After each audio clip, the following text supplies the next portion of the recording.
Indonesia tanah airku.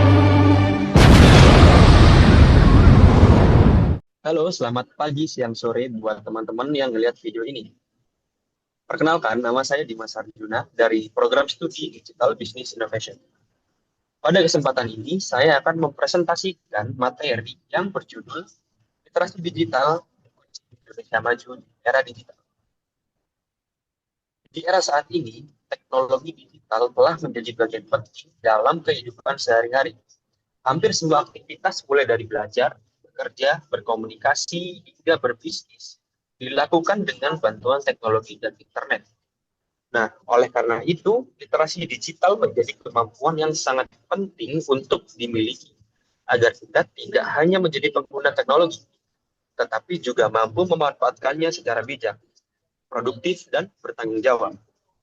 Dengan literasi digital yang baik, masyarakat Indonesia dapat lebih siap menghadapi perkembangan zaman dan berkontribusi dalam kemajuan bangsa. Next. Nah, mengapa kita perlu bicara literasi digital? Pada slide ini dijelaskan mengapa literasi digital menjadi hal yang penting untuk dibahas. Kenapa? Saat ini, dunia terus berubah dan proses digitalisasi tidak bisa dihindari. Jutaan orang telah terhubung ke internet dan memiliki akses terhadap berbagai informasi. Namun, memiliki akses saja tidak cukup. Kita juga harus memiliki kemampuan untuk menggunakan teknologi dengan benar. Dunia digital memberikan banyak peluang, seperti kemudahan dalam memperoleh informasi, meningkatkan kualitas pendidikan, serta membuka peluang ekonomi melalui bisnis dan pekerjaan digital. Akan tetapi, di balik peluang tersebut, terdapat berbagai ancaman seperti penyebaran hoax, pencurian data pribadi, hingga penipuan online. Nah, karena itu, literasi digital menjadi fondasi penting agar masyarakat mampu memanfaatkan teknologi secara cerdas, kritis, dan aman. Next. Nah, selanjutnya kita akan membahas mengenai apa sih cakap digital itu. Nah, yang dimaksud dengan cakap digital di sini adalah kemampuan seseorang dalam menggunakan teknologi digital secara efektif dan bertanggung jawab. Nah, kemampuan ini mencakup beberapa aspek penting. Yang pertama, kemampuan mengelola informasi, yaitu mencari, memilah, dan menggunakan sumber informasi yang terpercaya. Yang kedua, kemampuan berinteraksi secara cerdas dan beretika di ruang digital. Dan ketiga, kemampuan menciptakan nilai melalui teknologi, seperti membuat konten, inovasi, atau peluang usaha. Nah, selain itu, cakap digital juga berarti mampu menjaga keamanan diri dengan melindungi data pribadi dan memahami berbagai resiko internet. Nah, dan yang terakhir, seseorang yang cakap digital mampu memberikan dampak positif bagi lingkungan digital dan menjadi bagian dari solusi, bukan menjadi penyebar masalah. Jadi, cakap digital bukan hanya tentang bisa menggunakan teknologi, tapi juga memahami bagaimana menggunakan teknologi tersebut secara aman, produktif, dan bertanggung jawab. Oke, selanjutnya bisa dijelaskan oleh teman saya. Oke, selanjutnya di sini saya akan membahas mengenai bagaimana literasi digital dapat memberdayakan individu. Di era digital saat ini, internet dan teknologi sudah menjadi bagian dari kehidupan sehari-hari kita. Hampir semua aktivitas, mulai dari belajar, berbelanja, hingga berkomunikasi, dilakukan secara digital. Namun, penggunaan teknologi saja tidak cukup. Kita juga perlu memiliki literasi digital agar dapat memanfaatkan teknologi secara baik dan bijak. Literasi digital membantu seseorang untuk memperoleh akses pengetahuan tanpa batas. Saat ini kita bisa belajar apa saja melalui internet, baik melalui video pembelajaran, artikel, webinar, maupun kursus online. Hal ini membuat kita membantu untuk proses belajar tidak lagi terbatas dalam ruang dan waktu. Selain itu, literasi digital juga membuka peluang ekonomi baru. Banyak orang memanfaatkan internet untuk berjualan secara online, menjadi freelancer, content creator, maupun menjalankan bisnis digital. Dengan kemampuan digital yang baik, seseorang dapat menciptakan sumber penghasilan baru yang sebelumnya mungkin sulit diperoleh. Kemudian dari sisi kesehatan dan kesejahteraan, masyarakat dapat memperoleh informasi kesehatan yang lebih mudah dan cepat. Misalnya, mencari informasi mengenai pola hidup sehat, melakukan konsultasi secara online, ataupun mengakses layanan kesehatan digital. Literasi digital juga mendorong partisipasi sosial. Masyarakat dapat ikut berkontribusi dalam berbagai isu penting, menyampaikan pendapat, berpartisipasi dalam kegiatan sosial. Namun tentunya hal ini harus dilakukan secara bertanggung jawab dan berdasarkan informasi yang valid. Yang tidak kalah penting adalah aspek keamanan diri.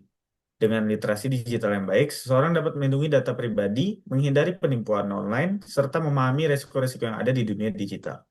Next.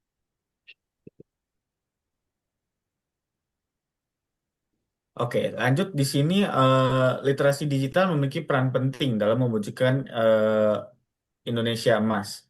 Tentunya sebentar. Ini di gua doang apa di kalian? Itu Satria share screen-nya kenapa? Sorry, sorry, sorry, sorry, sorry, sorry, sorry, sorry. Ulang masuk dari sini ya. Oke, sebentar ya. Sebentar. Sebentar ya, sebentar ya. Allah Akbar. Bentar, masih agak cacat di aku, Sat. Nggak kelihatan, Net. Nggak kelihatan, Net. Ini di aku masih cacat, Cok. Sama. Operasi kaki ini kakinya diputus bajingan.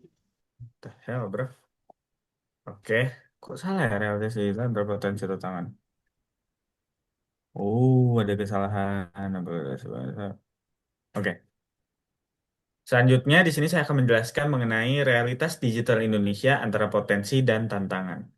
Potensi besar, pekerjaan rumah juga besar. Jumlah pengguna fantastis. Indonesia adalah salah satu negara dengan pengguna internet terbesar di dunia, yang dimana tentunya sosial media ataupun website-website yang ada di dunia maya ini sangat banyak digunakan oleh anak-anak kita di negeri ini. Tetapi banyak yang menggunakannya dengan tujuan yang tidak jelas, seperti untuk hal-hal yang tidak baik, untuk penipuan ataupun untuk scam dalam bidang yang lain. Nah, di sini jadinya kita harus mendidik anak-anak bangsa agar menjadi lebih pintar dalam melakukan literasi digital. Tentunya mereka harus membaca secara baik dan juga harus secara detail untuk menghindari apapun scam yang ada di dunia maya. Next.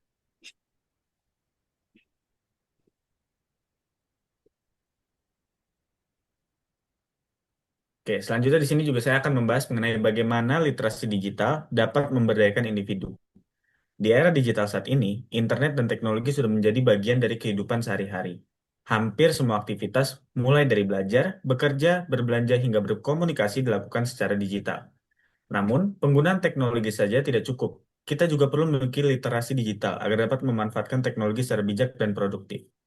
Literasi digital membantu seseorang untuk memperoleh akses pengetahuan tanpa batas. Saat ini kita bisa belajar apa saja melalui internet ataupun AI, baik melalui video pembelajaran, artikel, webinar, maupun kursus online. Hal ini membuat proses belajar tidak lagi terbatas oleh ruang dan waktu. Selain itu, literasi digital juga membuka peluang ekonomi baru. Banyak orang memanfaatkan internet untuk berjualan kelas secara online, ataupun menjadi freelancer, content creator, maupun menjalankan bisnis digital. Dengan kemampuan digital yang baik, seseorang dapat menciptakan sumber penghasilan baru yang sebelumnya mungkin sulit diperoleh. Kemudian, dari sisi kesehatan dan kesejahteraan, masyarakat dapat memperoleh informasi kesehatan yang lebih mudah dan cepat, misalnya mencari informasi mengenai pola hidup atau melakukan konsultasi secara online, atau juga bisa mengakses layanan kesehatan digital. Literasi digital juga mendorong partisipasi sosial. Masyarakat dapat ikut berkontribusi dalam berbagai isu penting, menyampaikan pendapat, dan berpartisipasi dalam kegiatan sosial melalui platform digital. Namun tentunya, hal tersebut harus dilakukan secara bertanggung jawab dan berdasarkan informasi yang valid. Lalu yang tidak kalah penting adalah aspek keamanan diri. Dengan literasi digital yang baik, seseorang dapat melindungi data pribadi, menghindari dari penipuan online, serta memahami resiko-resiko yang ada di dunia digital. Oleh karena itu, literasi digital bukan hanya tantangan untuk bagi masyarakat kita sendiri, tetapi juga bagi generasi-generasi muda nantinya yang akan datang. Next. Oke, lalu selanjutnya di sini pada slide ini kita bisa lihat literasi digital memiliki peran penting dalam mewujudkan Indonesia Emas 2045. Ketika masyarakat memiliki kemampuan digital yang baik, maka mereka dapat berkontribusi lebih besar terhadap pembangunan nasional. Pertama adalah sektor ekonomi kreatif dan digital. Saat ini, ekonomi digital menjadi salah satu sektor yang berkembang sangat cepat. Dengan meningkatnya kemampuan digital masyarakat, akan semakin banyak inovasi, startup, usaha digital, dan peluang bisnis baru yang meningkat daya saing Indonesia di tingkat global. Lalu yang kedua di sini, literasi digital mendukung pemerataan pendidikan. Teknologi memungkinkan siswa dan mahasiswa di berbagai daerah, termasuk daerah terpencil, untuk mengakses materi pembelajaran yang berkualitas. Dengan demikian, kesenjangan pendidikan dapat dikurangi dan kesempatan belajar menjadi lebih merata. Lalu di yang ketiga, ada tata kelola pemerintahan. Pemerintahan saat ini semakin banyak menerapkan layanan digital untuk meningkatkan efisiensi dan transparansi. Masyarakat yang memiliki literasi digital yang baik akan lebih mudah memanfaatkan layanan tersebut, sehingga pelayanan publik dapat berjalan lebih efektif. Selanjutnya, literasi digital dapat membantu menciptakan masyarakat yang adaptif terhadap perubahan hidup. Kita hidup di era yang terus berkembang dengan cepat. Teknologi baru saja muncul dan mengubah cara kita bekerja maupun berinteraksi. Oleh karena itu, kemampuan beradaptasi menjadi sangat penting agar masyarakat tidak tertinggal. Terakhir, literasi digital juga berperan menjadi untuk penjaga persatuan dan dalam keberagaman. Dengan kemampuan memilih informasi dan memahami etika digital, masyarakat dapat mengurangi penyebaran hoaks, ujaran kebencian, maupun informasi yang memecah belah. Dengan demikian, kohesi sosial dapat dan persatuan bangsa dapat tetap terjaga. Selanjutnya akan dijelaskan oleh teman saya, Satria.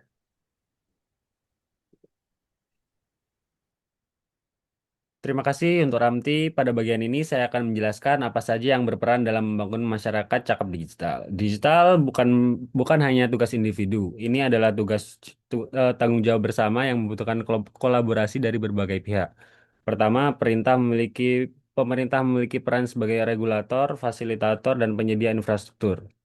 Pemerintah perlu membuat kebijakan yang mendukung keamanan digital, pemerataan akses internet, dan edukasi masyarakat.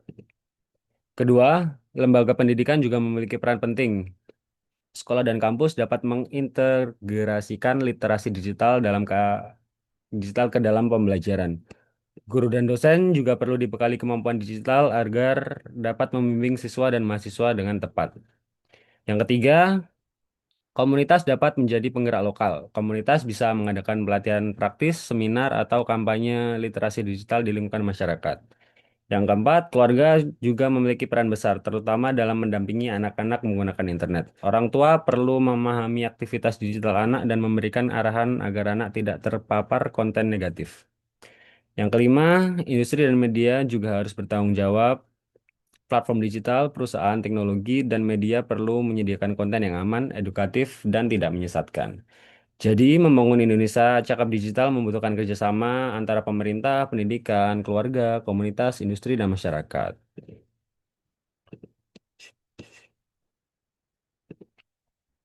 Lalu, apa langkah konkret yang bisa dilakukan? Yang pertama, membuat program edukasi inklusif. Edukasi literasi digital harus menjangkau semua kelompok, mulai dari anak-anak, remaja, mahasiswa, pekerja, pelaku UMKM, hingga orang tua. Yang kedua, menyediakan sumber belajar yang mudah diakses. Materi literasi digital sebaiknya dibuat sederhana, menarik, dan relevan dengan kehidupan sehari-hari. Misalnya, panduan mengenai hoax, cara menjaga password, atau cara aman bertransaksi online. Yang ketiga, melakukan kampanye kesadaran secara masif. Kampanye ini penting untuk meningkatkan masyarakat tentang bahaya hoax, pentingnya privasi, dan cara menggunakan media sosial secara bijak. Yang keempat, melakukan pemberdayaan komunitas lokal. Setiap daerah bisa memiliki agen literasi digital yang membantu masyarakat memahami teknologi secara praktis. Kelima, mendorong inovasi kolaboratif. Artinya, berbagai pihak perlu menciptakan solusi baru untuk menghadapi tantangan digital, seperti aplikasi edukasi, sistem keamanan digital, atau program pelatihan berbasis komunitas. Langkah-langkah ini harus dilakukan secara berkelanjutan, bukan hanya sekali kegiatan. Karena perkembangan teknologi terus berubah, maka literasi digital juga harus terus diperbarui. Indonesia Digital Unggul. Pada slide ini terdapat pesan utama bahwa literasi digital bukan hanya kemampuan, tapi juga gaya hidup. Artinya, literasi digital harus menjadi kebiasaan dalam kehidupan sehari-hari. Sebelum membagikan informasi, kita harus membiasakan diri untuk mengecek kebenarannya. Saat berkomentar negatif saat berkomentar negatif di media sosial, kita juga jangan melakukannya. Kita harus menjaga etika saat menggunakan aplikasi, kita harus menjaga keamanan data pribadi. Ekosistem digital yang baik harus memiliki 4 karakter. Yang pertama, aman. Masyarakat harus terlindungi dari ancaman cyber, penipuan, dan penyalahgunaan data. Yang kedua, produktif. Dunia digital seharusnya digunakan untuk menghasilkan karya, inovasi, pengetahuan, dan peluang ekonomi. Yang ketiga, etis. Kita harus tetap menjunjung nilai kemanusiaan, sopan santun, dan tanggung jawab saat berada di ruang digital. Yang keempat, inklusif. Semua orang harus memiliki kesempatan yang sama untuk belajar, mengakses teknologi, dan berkembang di era digital. Jika keempat hal ini dapat diwujudkan, maka Indonesia tidak hanya menjadi negara dengan banyak pengguna internet, tetapi juga menjadi negara dengan masyarakat digital yang cerdas, aman, dan produktif. Sebagai penutup, dapat kami simpulkan bahwa literasi digital adalah kunci penting bagi kemajuan Indonesia di era digital. Literasi digital membantu individu untuk mengakses pengetahuan, menciptakan peluang ekonomi, menjaga keamanan diri, dan berpartisipasi positif di masyarakat. Di tingkat bangsa, literasi digital dapat mendukung ekonomi digital, pemerataan pendidikan, pelayanan publik, adaptasi terhadap perubahan, dan persatuan sosial. Namun, literasi digital tidak bisa dibangun oleh satu pihak saja. Diperlukan kolaborasi antara pemerintah, lembaga pendidikan, keluarga, komunitas, industri, media, dan masyarakat. Maka dari itu, mari kita mulai dari diri sendiri. Gunakan internet dengan bijak, cek informasi sebelum membagikan, lindungi data pribadi, berkomunikasi dengan etis, dan memanfaatkan teknologi untuk hal-hal produktif. Sekian video dari kelompok kami ini. Terima kasih atas perhatian teman-teman. Bye-bye.